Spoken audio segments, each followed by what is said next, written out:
Hello, everyone. Welcome to your weekly dose of higher wisdom. We're running a little bit late today. The streaming software decided it did not want to work for us, but better late than never. Here we are.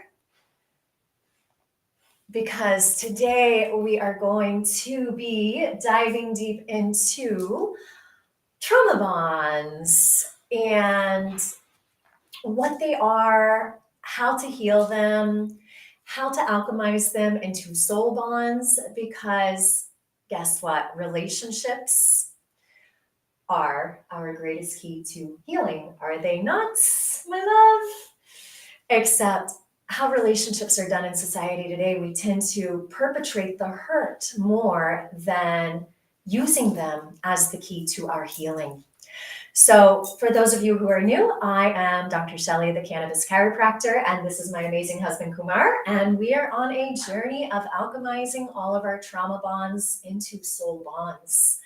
Because one of the things that, and you've heard me say this time and time again, we didn't receive sacred rites of passages about our body, about cannabis, about our sexuality, nor about relationships, how to be in a relationship, let alone how to heal in a relationship. So one of the things that specifically about relationships is we create every relationship in our life from the frequency stored within us. And we're going to dive into exactly what that means, because a lot of people may not necessarily fully grasp this concept that we create everyone and everything in our reality, including our parents, our siblings, our friends, our clients, as well as our partners and our children. So I have a question for you. Yes. Are we supposed to be delayed? Yes, it is delayed. I forgot to tell you that. Yeah. Don't worry. On the streaming software causes Instagram to be a little delayed. Listen, folks, sorry for those of you who might have joined earlier and we weren't online. Again, talking about trauma bonds, I get triggered easily because I'm a very punctual person. So anything that I like to be, even when I was in corporate America for 20 plus years, I was always at least 15 to 30 minutes before any appointment. Even for flights. And I've had to Absolutely. work with my wife to be on time, even for flights, because you never know what's going to happen. So I like to, at least when I did presentations for big corporations, I would test run it at least an hour before, just to make sure everything is working. And then 5 minutes before, I'll give it another test, just to make sure it's still working, because anything can go wrong. So just so that you guys understand, we have been literally for the last 30 minutes been going around in circles trying to figure out what's going on with the software and why isn't it coming and do we cancel? And we've switched between computers, so it's been a crazy 30 minutes. It doesn't help that our cleaner is here. So the room which is this room that we typically do our meditation and our broadcasting from, was being cleaned. So we were running in between bedrooms. So we're taking all the electronics and the lighting and everything else and just running like mad people, trying to get here on time. And of course, all of this was out of our control because the software decided on its own, whenever we're going to discuss major topics, we always notice that there are always challenges. Tech glitches. So we went to 3 different rooms, tried 2 different computers, 2 different internet providers, because we do have 2 different internet providers. Again, living in the mountains, you can't depend on one. So we are finally here. So and this is a great lesson of how to navigate trauma bonds in a relationship, because it's quick for example, you to blame me. Well, babe, you should have been on time and checked this an hour ago and da da da da da. And then I could have responded defensively, and I'm like, well, first I got out of a podcast, I immediately set it up, and tech decided, you know what? I'm going to trigger you because I can. And it's amazing how this realm of the invisible, of energy and technology, oftentimes behaves and responds to our energy, just to trigger us to see how are you going to navigate. Can you Flow. Can you go, you know what? It's technology. What would it take to flow? And just laugh it off instead of being triggered by it and then it blowing up into a fight between you and your partner, because it's the little things that, one, are created by these trauma bonds that we're going to share, but it's two, it's these little things that can literally tear apart a relationship when there's no rite of passage on how to heal the triggers that show up in relationships. Oh, and let me throw in two more additional kinks into the formula. Um, we just found out, like literally, while we were trying to get this sorted out, that our house now has termites. So Wood lice. we are And it's in the literally ceiling because our ceiling going is into the wood. ceiling because the ceiling is wood. And we're Welcome just to the Caribbean. coming out of rainy season, so We are still in last bit of rainy season. And our cute little dog, who is getting senile now that he's 14 and he can't really see, insists that he is walking in and out of the cleaner's dirt, spreading it all over the place, and he wouldn't sit still. Now he's laying on the couch next to me being chilled. So, like Shali's saying, it's easy to lose ourselves in these triggers. It is very easy to allow yourself to be triggered. And it takes not just one person to be at least clear-headed, but both people to recognize that, wow, there are triggers happening and I'm triggered. She's triggered because I'm sure she's trying to get everything organized and I'm being short. And where's the extension cord? Well, I gave it to you. I put it in the room. Well, I can't find. So all of these things, it's how we choose. And again, yesterday, Shelly and I went for a long walk through town because our town is very small. And we were talking about this, that when we get into relationship, we get into relationships with people who knows how to trigger us just perfectly, and who we know unconsciously how to trigger them perfectly. And to a T. trust me when I tell you, I have years of experience with this. I've been married twice, several relationships. This is my third and final marriage, body bag marriage, as I often refer. But also, I was a relationship coach, still kind of am, but In a different I format. became a certified relationship coach in 2006 when coaching was the new thing. So I have coached several hundred people. So I have seen what listening to people and talking to them and hearing and having to take what they say and reframe it and hand them back to show them that, okay, you know, you got triggered by your partner or you're having all these relationships, but have you looked at it this way? Have you seen what they're dealing with? Did you see their triggers? Do you understand why they're triggered? So that is kind of what, as me personally, I don't know about other relationship coaches, that's the route I usually took with them. So having said that, Well, and having said that, even that, just knowing about the triggers doesn't heal the triggers. And that's where we're really going to dive into of how to heal these triggers, because it's one thing to go to talk therapy and coaches and talk about your problems, but those problems are stored in the body and the mind. And the mind and body is divorced. And that is mirrored in our relationships between partners. There is a divorce because we are divorced internally. So that is being projected externally. so and where that leaves us is before we can get to the healing, we have to, at the very least, acknowledge that there is a trigger. So how do we know? This is a conversation, trust me, folks. My wife and I are now celebrating 13 years of marriage.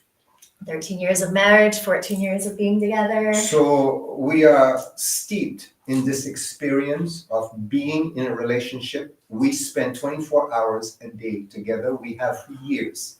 We are inseparable. I will keep Friends. talking to her while she's in the bathroom, or if she's in the kitchen, or she's walking in the backyard. So we are literally, and as a relationship coach, I used to always tell people, space. Everybody needs a little space. Well, I am literally walking evidence that there is no space. And I know this relationship, this type of relationship is not for everybody. I get it.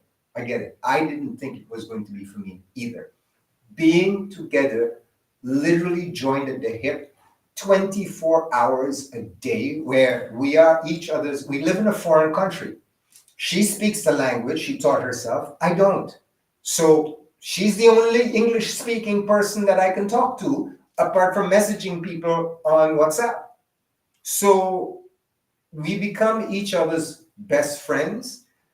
We always have been. That's what led into this relationship. Absolutely. But we also become each other's confidant, sounding board, and guess what? Along with that territory, because we're married, because we're living together in a foreign country brings its own sets of challenges.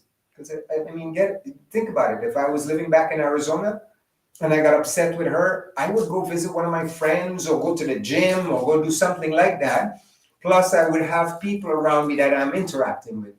Living in a foreign country, You have nowhere to run. nowhere to go. What am I going to do? I sometimes will just get in my car and go for a drive. Why? Because I just need to remove myself from the situation. So, we're going to get into the healing of it. But before we get into the healing of it, we have to first recognize, and this is an ongoing conversation, trust me, the relationship Shelly and I have, if I start telling you about it, most people wouldn't believe me. You wouldn't, because it sounds like it's a fairy tale. It has always been a fairy tale. Our family, when they met each other's partners, they even commented, "You guys are like two peas in a pod. I never thought that I would know a masculine version of Shelley or a feminine version of Kumar." Listen, my siblings, they're all older than me. Two of my brothers told her point blank, if you two ever separated, we're telling you now, we're keeping you. Keeping me. He's out of the family. We've had to deal with him our whole lives. We like you, we're going to keep you. So they recognize too that we are indeed very similar in many, many ways, of which we've discussed, but we are also very different. I am from the Caribbean originally. I spent my first 17 years growing up in the Caribbean. I'm from You the grew up in America. US. So we You have grew up poor, I grew up spoiled and entitled. So we have very different cultures and different experiences. So it becomes a little bit more of a challenge when we get into these experiences that we will discuss. So one of the things we discuss is how to really recognize that your partner is triggered, or better yet, you're triggered. So how do we do that? One of the Well- things we talk about, and we spoke about it yesterday, and it is a work in progress. So our life isn't perfect by any means. No matter how much healing that we are doing, we still are dealing with these triggers. We understand why they happen. We see them coming. We are more equipped than most people because, again, we've done so much work on ourselves. Not saying that we're better than anybody else. There's no ego here. But we consider ourselves more equipped because of the amount of work we have done together, Well, and the the amount self- of work we've done separately. And the self-healing methodology that we've remembered on our healing journey. And before we dive into that, I would like to discuss first, what is a trauma bond and how do we even create that gives rise to the trigger so that we can actually recognize the trigger? Before we get there, Okay. let me finish my thought. Okay. How do you know that you're triggered? If you are reacting like that, you're too late. You're already in the trigger. So there has to be part of the healing that Shelly is going to talk about. It's a self-mastery. It's the self-mastery of my emotion and my reaction. But in order to master that, you can do as much meditation and breath work as you want and become a yogi for all of your life. Like you always joke about the yogi who self-masters in the cave until they come out to public and somebody steps on their foot and they lose their shit. And that is a true story. That is a true story. He didn't realize that he still had anger and frustration in him until he came out and literally someone stepped on his foot and he exploded in anger. So what good is meditating in a cave if you don't have triggers to test to see, have you really healed what you've said you healed? Are you really as conscious as you say you are? It's easy to sit and, I'm connected to my higher consciousness because I have no triggers, because I don't put myself in positions to get triggered. So Shelly is going to discuss a lot about the trauma bond and everything else. But here's what I want you guys to remember as you're going forward in this, okay? You have to first recognize that you're triggered. What does that mean? Well, first you have to identify what do I, what is my trigger response? That is your very first step. You have to identify how you behave when you're triggered. So for me, it's frustration. My voice changes. I become very short fused. And if my trigger continues, I'll get angry. And when I get angry, I will be the first to admit this roars. This is how I express my frustration. It comes out loud. It comes out heavy. It comes out taking no prisoners. It's like unleashing a Vicious dragon. animal. Like rah! And in it, I'm recognizing like, wow, you're burning down the house, aren't you? But it's too late because the trauma self has now showed up at the party and go, I'm here. And there's nothing I can say or do to calm down that vicious animal. There is only one thing, and we have discussed this many, many times early in our relationship, and we still remind each other all the time. There is only one thing you can do when that animal is come alive. Step back. Do not engage. Check in with yourself and see, because here is the thing, and Shelley will tell you more about this trauma bond. When her triggers show up and her trauma shows up, I can feel it pulling me in to play. And I can feel my trauma self building and building and building. And oftentimes, one of us has to make the decision because one of you have to be holding the fort. So if it's me that's triggered, she knows, and we've discussed this many times, do not speak to me. Do not engage me. Sit there and smile. Don't say a word. Walk away. Or just say, I'm not going to engage you. When you calm down, I'll speak to you. But for now, go ahead, yell, say whatever you need to say. I'm not going to take it personally. You do you.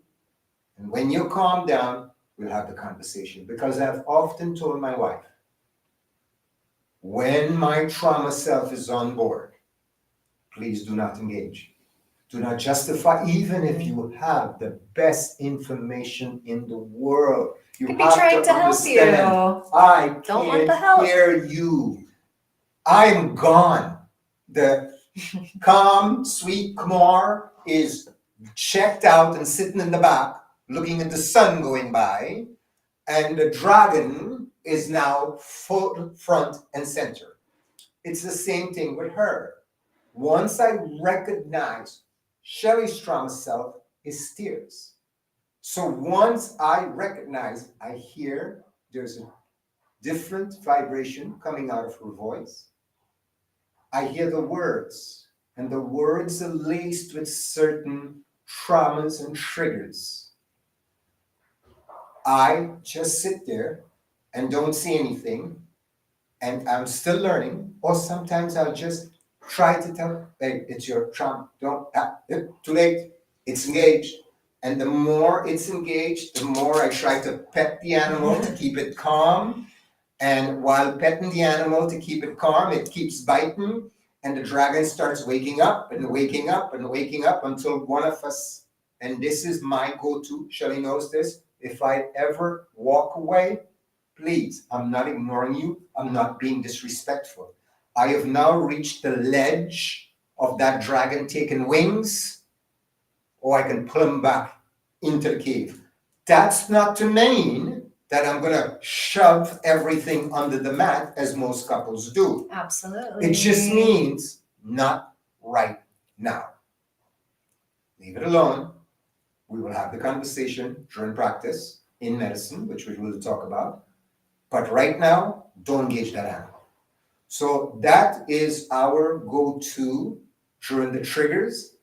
I can cheat again, just before we started, I'm running around for the 30 minutes trying to get everything organized, and this is not going the way we want it to go and everything else. And she recognized immediately that he's triggered, and no matter what I say to him. And the tech is showing up to trigger us. That's what I said. The first couple of lives I did, technology did not work for me to try to trigger me. And it's also a mirror of something that is being healed. And that's where, when you start this healing journey and you open your third eye, you can see, okay, this is trying to trigger me. It's just an external reflection of this chaotic energy that is currently in the house because of the news of the wood lice and blah, blah, blah, blah, blah, and monkey. And so, are you finished so I can share? Sure. Okay. Good. Because I know you don't like to be interrupted. I don't want to trigger you.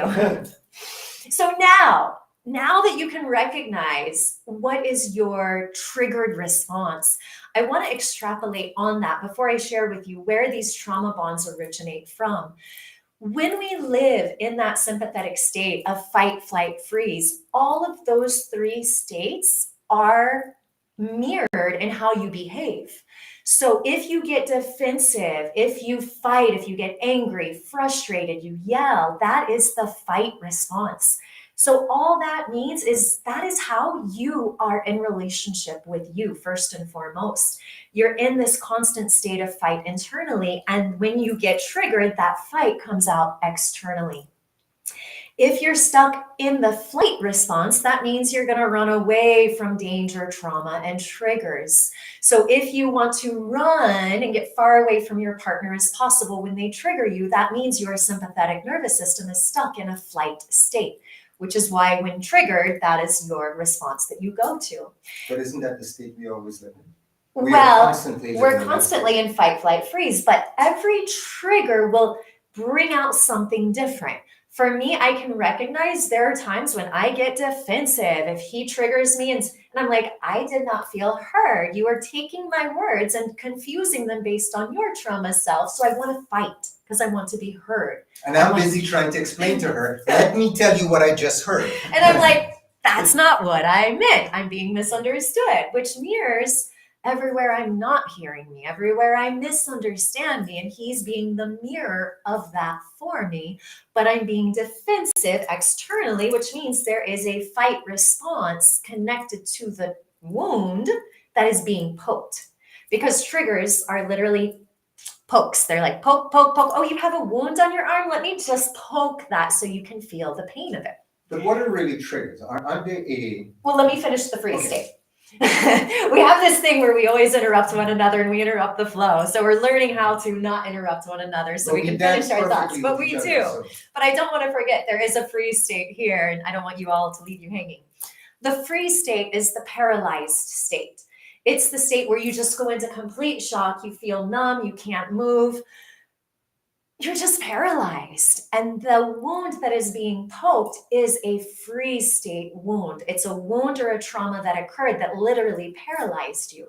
So when it gets poked, it's going to send you right back into that feeling of being paralyzed. So when you can look at your sympathetic nervous system state, fight, flight, freeze, and start being aware of how do I respond when triggered, it's going to give you a clue into what sympathetic nervous system state that wound is locked in your body. The other thing is when you can recognize that, you can then start shifting your nervous system into the parasympathetic state of relaxation. So this is where emotional intelligence comes in, of being able to, for example, when my amazing husband flies the coop and his angry dragon comes out, I have had to practice standing in the fire that is being spat at me and staying relaxed and calm, knowing that if I engage that fire, I am just going to get defensive and fight, and the fire is going to get bigger and bigger and bigger. And when he talks about creating space and maybe going for a walk or whatever, that is not from a state of flight. Now, if you were to do that immediately, or I were to run immediately when triggered, that is flight.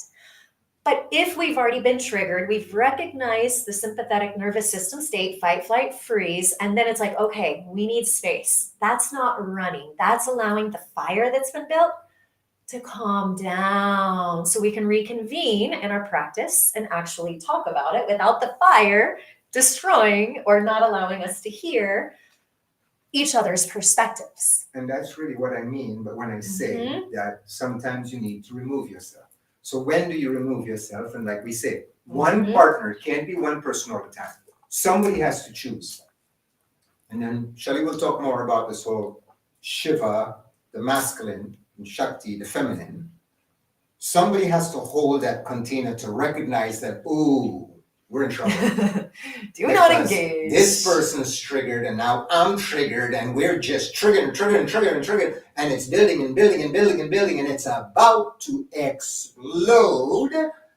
So somebody's got to back off the ledge. And that is the time. Again, like It's Shelley not says, running. it's not running. One of you have to realize that we have gotten to a point of no return. And if we make one more step, if I try to make one more point, if she's trying to make clarity one more time, it is going to explode. So somebody takes a deep breath and steps back and go, okay, we're done. Time And out. it takes practice. It takes a lot of practice. That's why recognizing the triggers when they show up, recognizing the sympathetic nervous system state that is being triggered, that your response and reaction is coming from, can help you go in and meet that wound of, okay, so what is being triggered here? Because when triggered, it's easy to want to point the finger and blame your partner. Well, it's your fault. You angered me. You frustrated me. Okay, watch this. Watch. Like the Buddha says, watch what happens when you point the finger. One finger to the person you're pointing at. How many? How many fingers pointing which direction? Back at me. Always remember that. When you start, one thing before we continue, how do we see any? I've got it, don't worry. So always remember, when you are pointing, not literally, but sometimes it is literally, Sometimes. when you are making your person you're speaking to, it could be your partner, your boss, your sibling, your parent, it doesn't make a difference. All relationships are the same. When you're trying to say it's your fault, you, always remember, one finger pointed to the person that I'm putting out, that's three of them. Ooh, I gotta take a look at me. You gotta look in the mirror, and that's what relationships are really for. They are mirrors, and that's why we began this live with relationships hold the greatest key to our healing. And I'll share a quick tip here, and then I'll get into the whole, how do we create partners or relationships? The trauma bond, exactly. So what happens is when we project or blame, we are literally taking what we have stored inside of us, whatever that wound is, and we are projecting it externally because our focus and awareness from the time we've been little has been external. I mean, look at it. In society, we're constantly giving away our power externally. We're looking for external things that will fix us, help us, heal us. Gurus, teachers, healers, you name it. So when we have wounds, what do we do with them? We want to project them externally as well because we're so afraid to go into our body, hence the name of my book. Somatophobia. We are so afraid to go internal and to actually see ourselves, hear ourselves, and meet ourselves. And when you can begin to master alchemizing these trauma bonds into soul bonds, you'll begin to flip everything that you say about he, she, they, my parent abandoned me. Can you flip that to I? Okay, so I chose a parent to abandon me. Okay, let me look at that internally. Let me go within. Where have I abandoned myself? My partner cheated on me. Where have I cheated on myself? Absolutely. And we know it's tough, especially when we get into the concept of abuse. Yeah. Well, I was abused by so-and-so. Well, where do you abuse yourself? That's another tough one. And this is the key. This is the secret to healing. Because every single relationship in our life, every single trauma we have experienced, we created. Which means I have to take responsibility for my parents that I chose, my siblings, every friend, every experience, no matter what showed up in my life, I created it. So now, Well, I'll give a quick plug to a friend of mine, going along with what Shelley says. And if you come to one of our book readings, this is how it goes. In our book readings, except there's music playing and everybody's imbibing. the next one is Friday, December 20th, in honor of Christmas. We're going to be sharing The Secret Hidden and the story of Christmas, Jesus, Santa Claus, called the Sacred Secretion, which is actually the best practice to bring your triggers into. And if you start honoring it, it's going to bring a lot of triggers up to the surface. Now, you notice she says that I interrupt all the time. Guilty as charged as well. But what I was going to say was this. Thank you. What I was going to say is this. Everything that Shelley says, there's a wonderful book out there called Sacred Contract. It's by a writer, good friend of mine, Carolyn Mays. In it, she talks about the fact that every event, every person, good, bad, and ugly, that has shown up in your lifetime before you took physical body. Now, for those of you who are spiritual, you'll get this, and those of you who are not, it may fly by, but that's okay. Understand the concept. Before we took physical form, and remember, in the spiritual space, time doesn't exist. So we said, I want parents who are going to ignore me. And two, remember, these were not physical beings, these are spiritual beings. Two souls showed up and went, I'll be a mother, I'll be a father. You realize though that you're going to do everything to make me hate you. You're going to take on that role. Okay, we're good. So what happens in this concept that Carolyn talks about is that your life and every person, every event in that life is like a massive contract that was written. And just before you entered into the physical world, that contract was torn up into pieces and scattered. So who you're going to marry, which friend is going to betray you, which boss is going to piss you off, who's going to cheat on you, who's going to abuse you, blah, blah, blah, blah, blah. All the stories are all contracts that you have signed up for. Why? To heal. That's what we're here for. Isn't that our sole purpose? That is our purpose. To heal. Why else did we incarnate in this earthly realm unless it's for evolution of our soul? I don't know about you, but I came to be monkeys of a corner. Our little guru. Our little. So when we can start taking this level of responsibility and seeing that, wow, so I created my mother to be exactly as she was, created my father to be exactly as he was, there's then a third level to this. And this is going to be another live where I'm going to dive deeper into generational healing. But we came here to heal for our lineage, because what does not get healed gets passed down to the next generation. And we just watched a video the other day that stress and trauma lives in the mitochondria of cells for how long? 50 generations.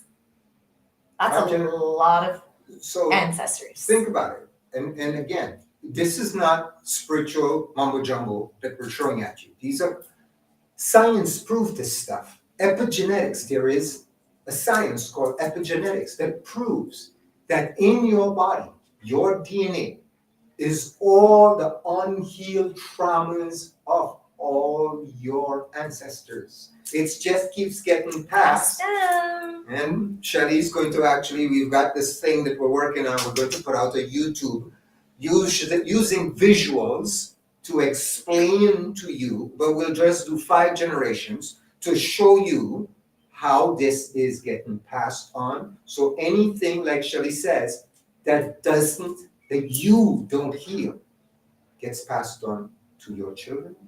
And if they don't heal it, all of their stuff gets picked up because of what they inherited from you, plus what they did to themselves, passes on to their children.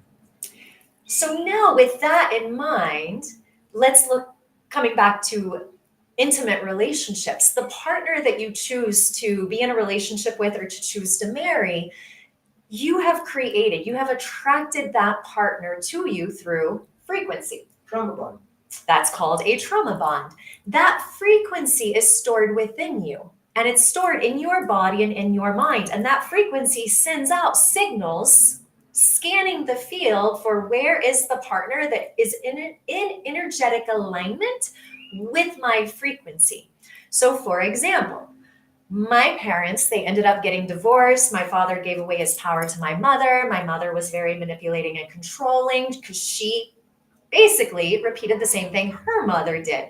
Her mother, my grandmother, was very manipulative and controlling, emasculated her husband, my grandfather, and so on. My great grandparents, they played out the same power exchange, the same dynamic. My father, that's a whole nother story, but why he gave away his power to my mother is because he saw his mother giving away her power to his father. So he started to shift the power dynamic because he didn't want to repeat the pattern of his father, where my mother repeated the pattern of who knows how many generations of women had basically passed down that controlling, manipulative, angry, feminine energy, and they just kept repeating it until I showed up and I said, listen, I am not going to play that game anymore. I'm going to heal it. And thanks to my father, he already started shifting the power dynamics because he didn't want to repeat the pattern of his father. So if you can, he swung to the opposite direction. And he swung to the opposite direction, where now I'm swinging back into balance. So he kind of started the work and the healing for me, and then I'm taking it and bringing it back into balance. Now for Shelley, it was easy for her to see. I got the pleasure of being born in a big family. I have 7 siblings, 6 brothers and 1 sister. So I got to see my father was a drunk. He was verbally, mentally, physically abusive. So I got to see how each one of my brothers behaved with their spouses. I got to witness, oh, you turned out just like dad. Mhm. Oh, you did exactly what Shelley's talking about her dad, which is flip the whole script where they gave their power to their spouses and became very much emasculated. So I watch those relationships and I can stand back and look at them and go, wow. So 2 of my brothers literally handed all the power over to their spouses and just go along with whatever their spouse says. And then the rest of them are various stages of my father's toxic behavior.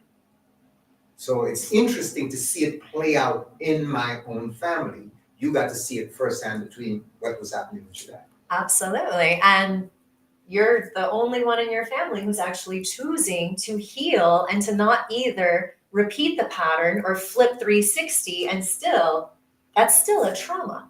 Because I witnessed my father deeply traumatized by giving away his power to my mother just because he didn't want to repeat the pattern of his father. And he did the same thing with his girlfriend. All the way to his deathbed. So unfortunately, if you do not heal, and this comes back to the blame, and this is where you wrote Lemon Moon, when the honeymoon goes sour, when a relationship ends, if you do not heal these triggers and trauma bonds, guess what?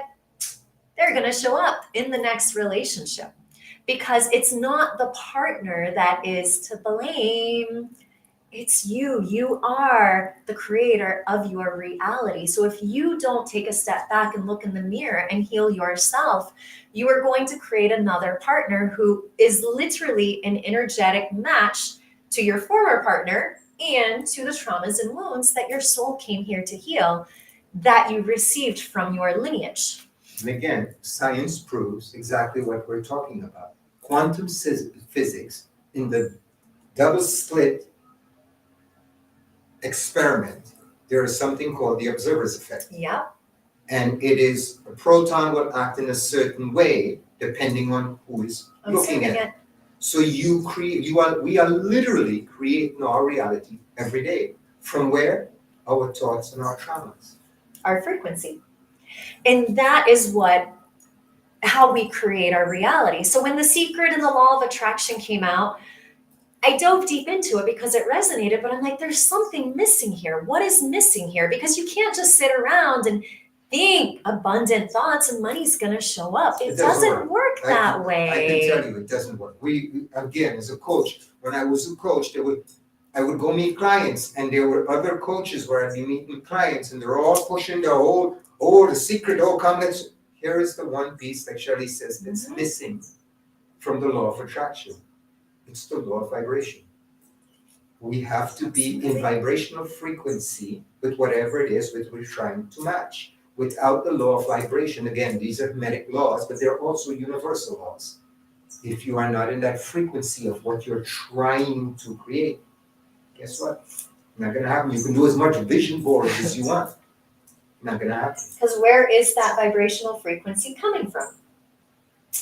The mind and the body. So all unhealed traumas, and you've probably heard me say this before, all unhealed traumas are stored in your mind and in your body. They're stored in both. But somatophobia has us fearing dropping below the head into our body. So a lot of talk therapy, coaching, subconscious reprogramming, doing all these healing modalities from an overactive ego state, unfortunately, doesn't work because it's not shifting the vibrational frequency of your body, where the majority of the traumas are physically stored as stuck energies. And these stuck energies are what keep us in a lower vibrational frequency. Think of all the suppressed emotions: anger, frustration, rage, sadness, guilt, shame, regret, grief. The list goes on and on. Fear is the biggest one, hence somatophobia. These suppressed emotions, because again, you never received an emotional rite of passage on how to freely express your emotions, they're suppressed. What do you mean? Us men, we got a right of that. We were told. You gotta be macho. You gotta macho. You gotta suppress it down and don't show emotion. That's how and you're if they supposed cry, to be. you're weak. Yeah. That's so from the time you were little, and think about that level of programming. All the men who are suppressing their emotions, those emotions carry a what? Vibrational frequency. And then you have the flip side of that, which is the men who are overly emotional, where they cry on the drop of a And this is the inversion, the gender polarity shift that's occurring because of all the programming, all the lack of rites of passages. So when you have unhealed traumas and suppressed emotions, you are vibrating, mind and body acting as one unit. You're vibrating at a lower vibrational frequency, and that frequency attracts to you people to be in relationship with, because frequency attracts frequency. So now in relationship, these triggers show up because the trauma bond, it's literally like a magnet. So for example, let's say your mother wound, my father wound, that's really what creates a magnetic trauma bond. So let's say when you get angry and frustrated, you trigger my father wound. When I cry, I trigger your mother wound. And listen, before you go further, that is so much on spot, you have to understand. Shelly used to always ask me, she's like, why does my tears frustrate you so much? Why is it you shut down as soon as I start crying? And luckily, I had been working on myself before I met her, and I recognized that I grew up watching my mother cry constantly because she was physically, emotionally, mentally abused. So I grew up always watching her cry, and I felt helpless that I couldn't help her. So any woman that cries around me, I go right into that space of my mother wound comes online. I'm helpless again. Exactly. And when you get frustrated and angry, I used to shrivel up and hide whenever my father was frustrated and angry, because there were many times he almost crashed the car out of anger at my mother. So it created that fear of he's going to kill us from his frustration and anger. So when you have a mother wound and a father wound, and we all do, we were all born to wounded, traumatized lineages. I mean, we're living in Kali Yuga. We're living in the lowest state of consciousness in all of time. So we are all traumatized. There is no shame in admitting that, yes, I have a father wound and a mother wound and a brother wound and a sister wound. Now, when you start looking at these wounds, you can start identifying when your partner triggers you, that trauma bond. Oh, my partner is triggering my brother wound, my sister wound, my mother wound, my father wound. And this is how your relationship can actually be a key to your healing. Because that trauma bond that I keep talking about, it's like a magnet. The frequencies are so drawn together. And as you say, one partner has to have that strong Shiva masculine container to go, okay, you know what? I am not going to trigger you anymore. I'm going to pull away. Let me go within. Let me see what is being poked here. And it can't always be the one partner either. Absolutely not. And when you go within and you look at that trauma bond of, okay, so what is he or she doing that is triggering me? What is that wound being poked? The moment one partner begins to heal that trauma bond, the other partner is going to receive part of that healing, triggering them to their healing. So the more I can become emotionally intelligent and control my tears, and like last night, okay, my love, I am super raw right now. I just need to cry. Please do not get triggered. He said, okay, thank you for letting me know. I'll hold safe and sacred space for you. Did not get triggered at all. No, and to be honest with you, and I thanked her. I says, thank you for letting me know. And I just did my kriyas and did my meditation, and she cried and she let it all out. And every once in a while I'll pop out, and you okay? Yeah, okay, not a problem. Or I shared with you what I was unraveling because I was, as the tears were flowing, it's a purge. So I was seeing, oh my God, so I witnessed this with my father and that with my mother, and this is da da da da da. And I'm able to connect the dots from a higher perspective, which allows us to rise above the trauma bond instead of staying at that low frequency of the trauma bond, which again, it creates the magnetic attraction. But I also had to be in that state of recognizing, and again, most men will experience this. Men by nature, we're fixers.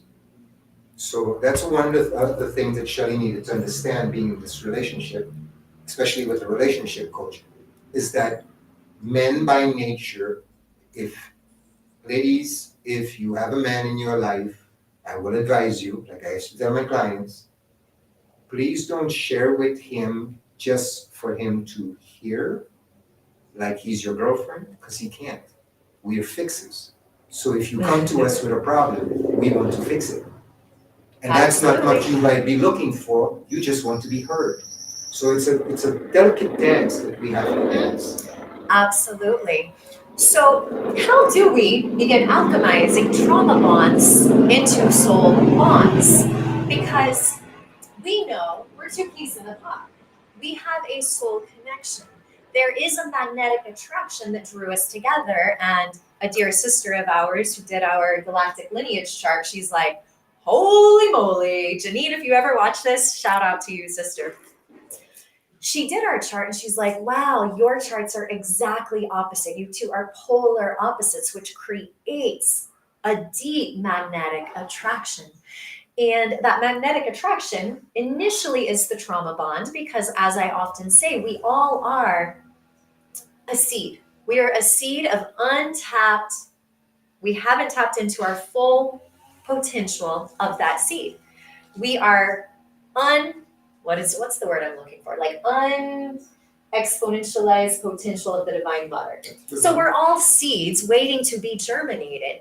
So every single relationship is based on a trauma bond. Even if it's not an intimate relationship, but let's say a sibling relationship, there is still a trauma bond there because remember, we're the ones who signed up and said, I need a sister like this to trigger me. My sister rejected me and cut me out of her life over something silly and over my relationship with my mother. I take full responsibility because I created a sister to reject me, to mirror to me all the ways I reject my inner feminine.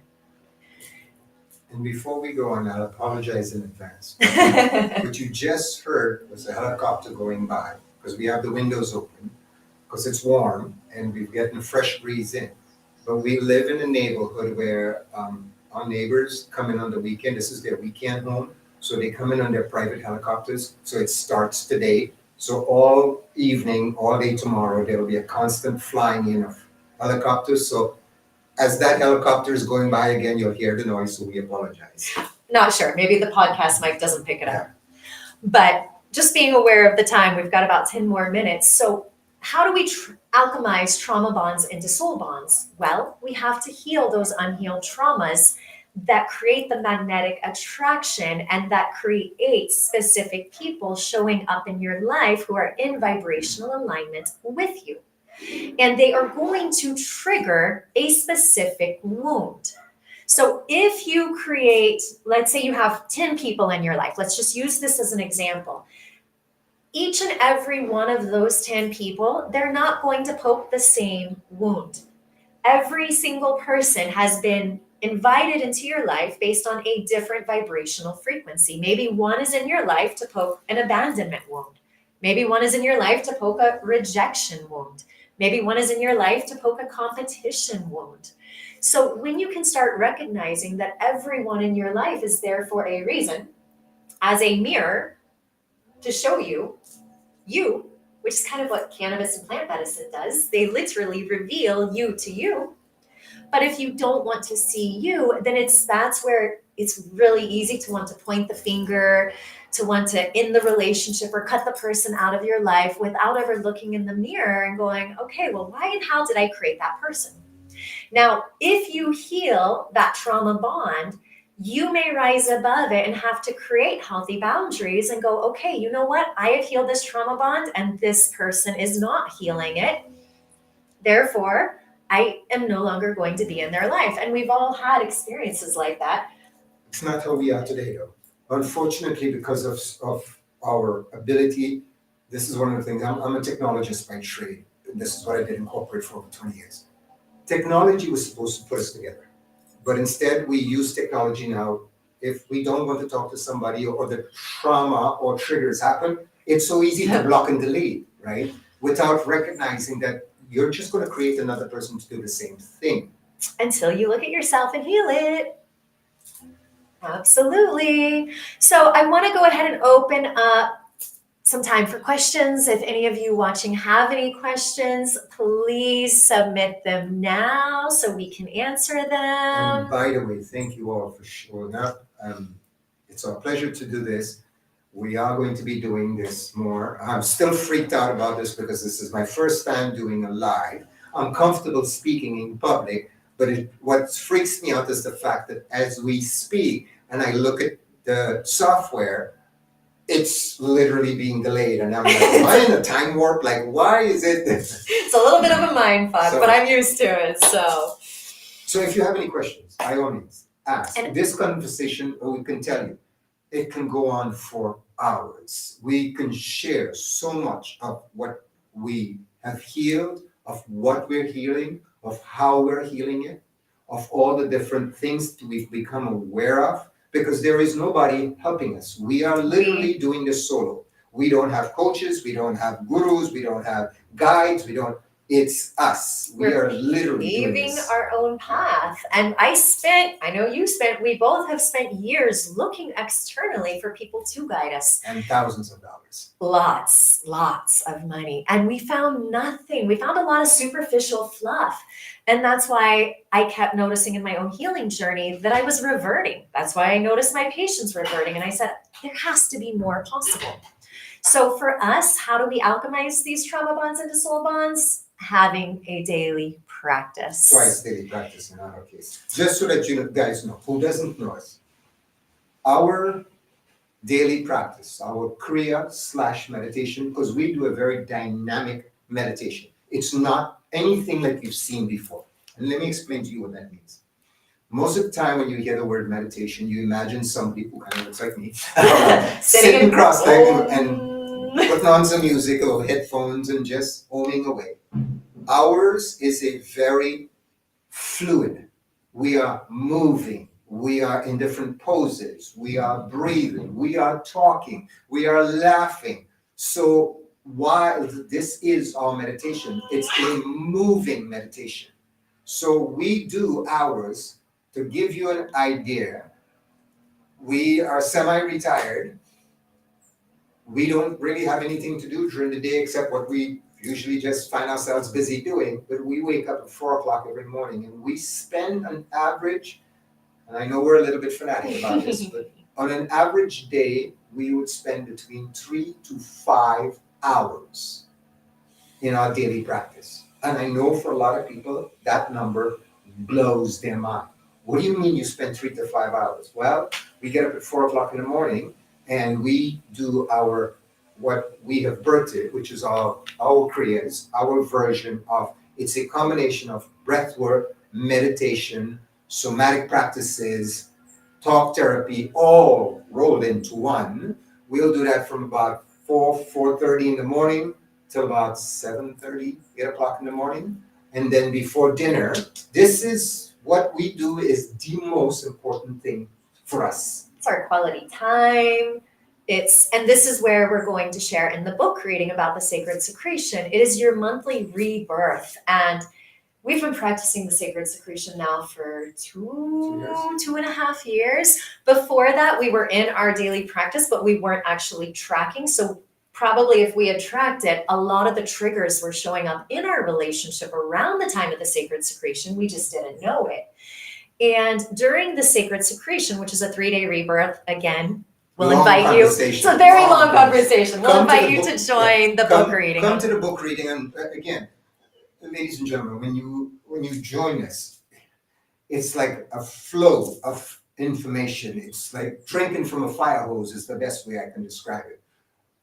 We can literally speak for hours about different topics. If you guys send in, we can just spew hours of information. And we tell you from a place of, it's our living experience. It's not something that we read or studied and we're regurgitating.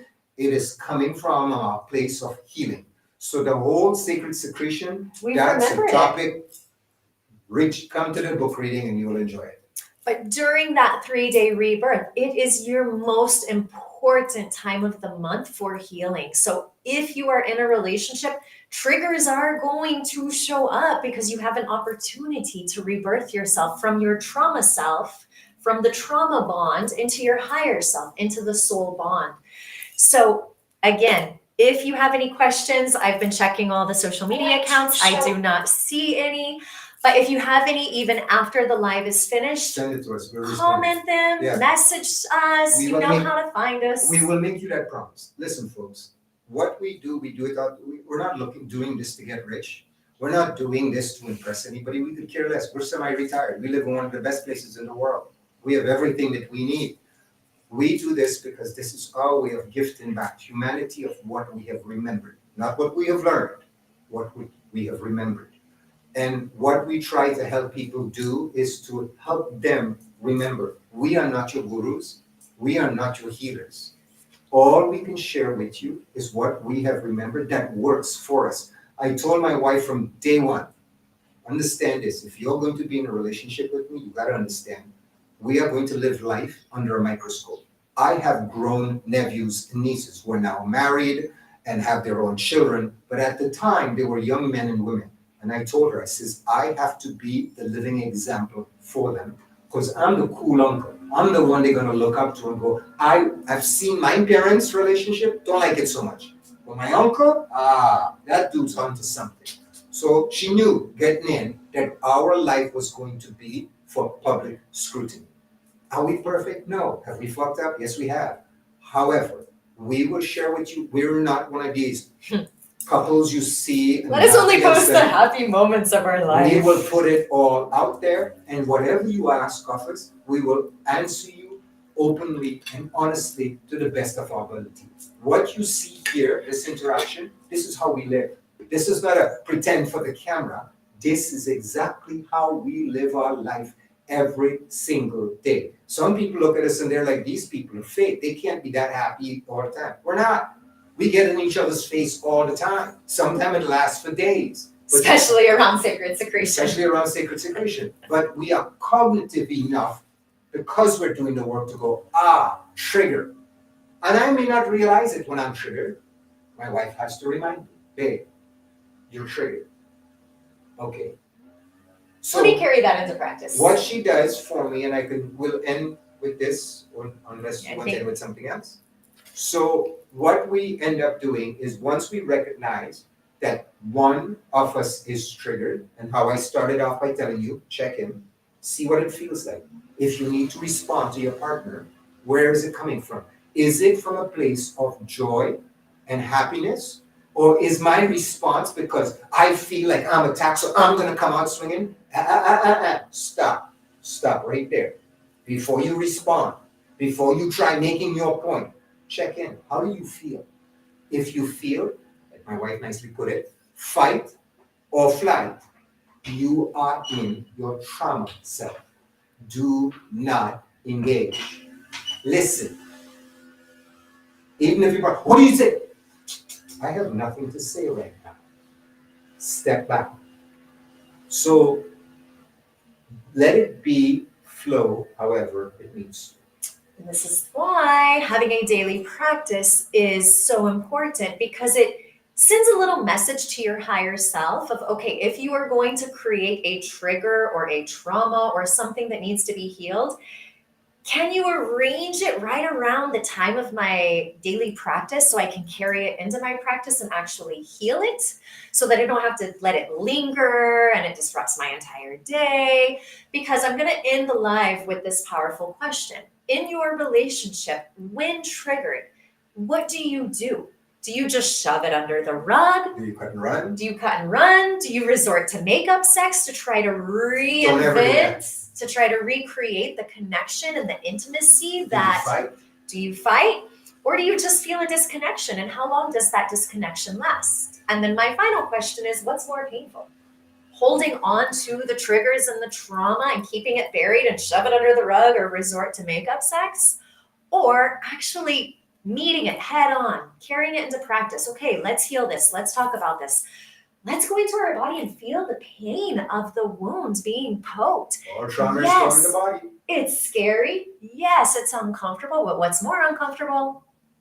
Keeping it there, because we live with that pain in our pain body. If we never go into the pain body to feel it, to heal it, we live with all that pain buried. To me, that's a lot more painful than going in and meeting and feeling the pain in order to truly release it and heal it and alchemize what we have into a soul bond. Absolutely. All right, folks. Thank you very much. Thank you all for being here today. We know you're busy. Look forward to seeing you in the upcoming book reading ceremony. And for all the women out there, if you feel called to meet cannabis, her higher self, in a sacred ceremony, and how to awaken your inner healer and transmute those stuck energies of your trauma bond into a soul bond, join me in a free womb kriya ceremony every Saturday, 10 a.m. Eastern. All you need is cannabis and some resistance bands. And I offer the same to men, but I only do it once a month. First Sunday every month, same time, 10 a.m. For both men and women, your first ceremony is free, because you have to feel it to truly grasp this sacred medicine. We can tell you about it all we want. Until you feel it, you can't even comprehend it. What I hear all the time is, this is not what I expected. I feel like a kindergartner in a college class. Oh my God, this released so much emotion. So it's not what you expect. And a little disclaimer about the ego. Even if you feel called to join, be aware your ego is going to say, don't go. You have this and that and da da da. It's going to come up with a lot of distractions. Every reason, justification, and excuse to not attend. Because if you do, you might heal something and your ego loses power and control over you. So with that being said, thank you all. Thank you, my love, for joining me today, despite all the chaos at the beginning. Thanks for the trigger. Of course, you're welcome. We'll carry that into our practice here in a little bit. Thank you, folks. Thank you all. Love you. Have a beautiful day. And I'll see you next week for your weekly dose of higher wisdom.